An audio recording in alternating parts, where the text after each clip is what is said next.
Ramai-ramai menghabisi Ahok dan rencana rahasia Jokowi yang mungkin dilakukan. Orang-orang yang bersih seperti Ahok itu nggak ada beban. Jadi nothing tulus. Jadi percayalah, beliau tetap akan tegak lurus ya kepada yang menugaskannya, kepada Pak Erick Thohir dan kepada Bapak Presiden kita. Bahkan Pak Luhut bin Sarpanjaitan, Menko Kemaritiman dan Investasi, tegas mengatakan memang Ahok itu pantas itu di bidang energi. Harapan kita Pak Ahok bisa membawa kebaikan, bukan bikin kisruh memimpin BUMN. Harapan kita jadi jangan diulangi lagi karakter yang kurang baik ya waktu memimpin DKI dengan petantang petenteng, memaki kiri-kanan itulah. Perubahan, transparansi dan profesionalitas dalam mengelola manajemen bisa dilakukan tanpa perlu memaki, mengeluarkan kata-kata kasar kepada orang yang dipimpin. Saya salah satu yang akan kalau setuju itu akan ada prosesnya, dia ada timnya di dalam. Ada tim di dalam, cocoknya di mana. Nah kayak gitu. Ya kalau secara peraturan yang tidak boleh itu pengurus partai atau anggota dewan. Saya kan hanya kader. Emangnya PDIP partai terlarang? Enggak kan?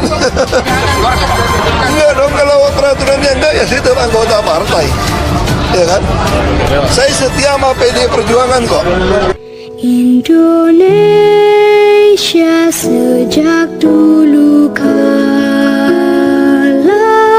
tetap dipuja-puja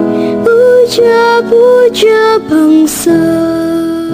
Saya bukanlah pemuja Ahok, tetapi menurut saya, Ahok itu layak untuk dikenang lewat berbagai tulisan yang akan menjadi sebuah catatan sejarah perjalanan bangsa demi menggapai Indonesia maju, adil dan makmur. Secara ilmu Ahoklah yang diacungi jempol berkat keseriusannya dalam belajar dan tekan kerja. Dari pengalaman menjadi bupati sehingga DPR, menjadi nggak heran jika ia begitu mudah menjawab dan memberikan solusi warga DKI Jakarta yang datang mengadu ke balai kota saat ia masih menjadi gubernur menggantikan Jokowi yang menang Pilpres di tahun 2014. Tidak semua orang mampu memberikan solusi dengan cepat terkait berbagai permasalahan yang dikeluhkan. Bahkan itu pun dibuktikan dengan tim yang dibentuk Jarot untuk melayani masyarakat ke balai kota setelah Ahok masuk penjara karena kasus penistaan agama. Meskipun begitu, Jarot tetap berusaha untuk melanjutkan ritme dan sistem yang telah berjalan ketika Ahok menjadi gubernur DKI Jakarta dan ia menjadi wakilnya. Itu menakutkan bagi para mafia yang tidak pernah merasa diri berdosa. Para mafia merasa diri sebagai seorang yang dipandang terhormat meskipun tidak jarang maupun memakan hak orang kecil. Toh contohnya adalah penganggaran dan transparan lewat sistem yang terkait teknologi, membuat semua orang bisa mengawasi. Bahkan di era Gubernur Anies Baswedan, anggaran lem Aibon fantastik, bisa terdeteksi loh.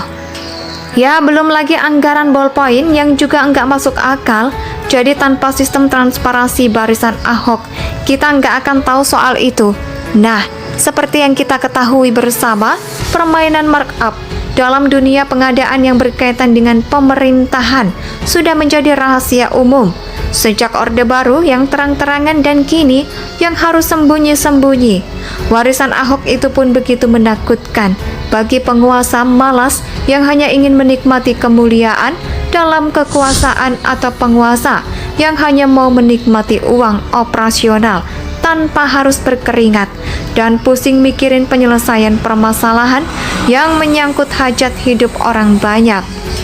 Contohnya adalah terkait transparansi pada zaman Ahok dulu dapat begitu terbuka. Orang bisa melihat kalau ada indikasi deal atau kon kali kong untuk kepentingan pribadi.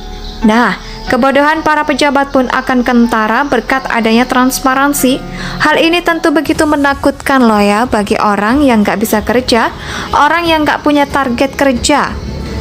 Baik pun akan terkuliti dengan sendirinya berkat transparansi dan tentu saja itu menggunakan bantuan teknologi yang sudah ada di saat Ahok ini pernah menggunakan aplikasi Clue untuk melayani rakyat. Keluhan akan segera direspon dan ditarget untuk diselesaikan. Ahok pun langsung menerima informasi dari bawah, yaitu rakyat yang mengadu cara dan budaya ABS alias asal Bapak Senang pun bisa hilang berkat sistem yang dibuat pada masa Ahok lewat pencapaian KPI dan laporan masalah langsung dari warga.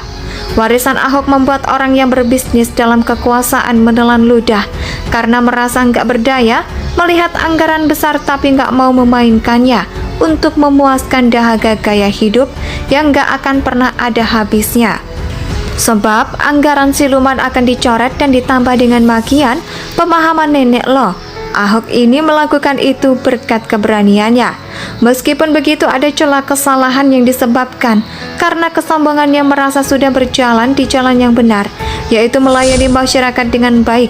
Hal itu membuat urat takutnya hilang dan melupakan nilai-nilai merangkul orang-orang tersesat untuk dibimbing ke jalan yang benar. Hal ini yang membuat dia menghantam semua yang dianggapnya kurang baik tanpa upaya untuk membimbingnya menjadi lebih baik. Itu kekurangannya. Tapi pada akhirnya orang dianggap menjadi musuh bersama, baik itu oleh para mafia sampai orang yang merasa tersakiti oleh Ahok yang punya kultur berbeda dengan mengemukakan sebuah pendapat atau masukan. Saya bukanlah pemuja Ahok, tetapi menurut saya Ahok itu layak untuk dikenang lewat berbagai tulisan yang akan menjadi sebuah catatan sejarah perjalanan bangsa demi menggapai Indonesia maju, adil dan makmur. Secara ilmu Ahoklah yang diacungi jempol berkat keseriusannya dalam belajar dan tekan kerja. Dari pengalaman menjadi bupati sehingga DPR, menjadi nggak heran jika ia begitu mudah menjawab dan memberikan solusi warga DKI Jakarta yang datang mengadu ke balai kota saat ia masih menjadi gubernur menggantikan Jokowi yang menang Pilpres di tahun 2014. Tidak semua orang mampu memberikan solusi dengan cepat terkait berbagai permasalahan yang dikeluhkan. Bahkan itu pun dibuktikan dengan tim yang dibentuk Jarot untuk melayani masyarakat ke balai kota setelah Ahok masuk penjara karena kasus penistaan agama. Meskipun begitu, Jarot tetap berusaha untuk melanjutkan ritme dan sistem yang telah berjalan ketika Ahok menjadi gubernur DKI Jakarta dan ia menjadi wakilnya. Itu menakutkan bagi para mafia yang tidak pernah merasa diri berdosa. Para mafia merasa diri sebagai seorang yang dipandang terhormat meskipun tidak jarang maupun memakan hak orang kecil. Toh contohnya adalah penganggaran dan transparan lewat sistem yang terkait teknologi, membuat semua orang bisa mengawasi. Bahkan di era Gubernur Anies Baswedan, anggaran lem Aibon fantastik, bisa terdeteksi loh. Ya, belum lagi anggaran ballpoint yang juga nggak masuk akal. Jadi tanpa sistem transparansi barisan Ahok, kita nggak akan tahu soal itu. Nah, seperti yang kita ketahui bersama, permainan markup dalam dunia pengadaan yang berkaitan dengan pemerintahan sudah menjadi rahasia umum. Sejak Orde Baru yang terang-terangan dan kini yang harus sembunyi-sembunyi. Warisan Ahok itu pun begitu menakutkan bagi penguasa malas yang hanya ingin menikmati kemuliaan dalam kekuasaan atau penguasa yang hanya mau menikmati uang operasional tanpa harus berkeringat dan pusing mikirin penyelesaian permasalahan yang menyangkut hajat hidup orang banyak. Contohnya adalah terkait transparansi pada zaman Ahok dulu dapat begitu terbuka. Orang bisa melihat kalau ada indikasi deal atau kon kali kong untuk kepentingan pribadi. Nah, kebodohan para pejabat pun akan kentara berkat adanya transparansi. Hal ini tentu begitu menakutkan loh ya bagi orang yang nggak bisa kerja, orang yang nggak punya target kerja. Baik pun akan terkuliti dengan sendirinya berkat transparansi dan tentu saja itu menggunakan bantuan teknologi yang sudah ada di saat Ahok ini pernah menggunakan aplikasi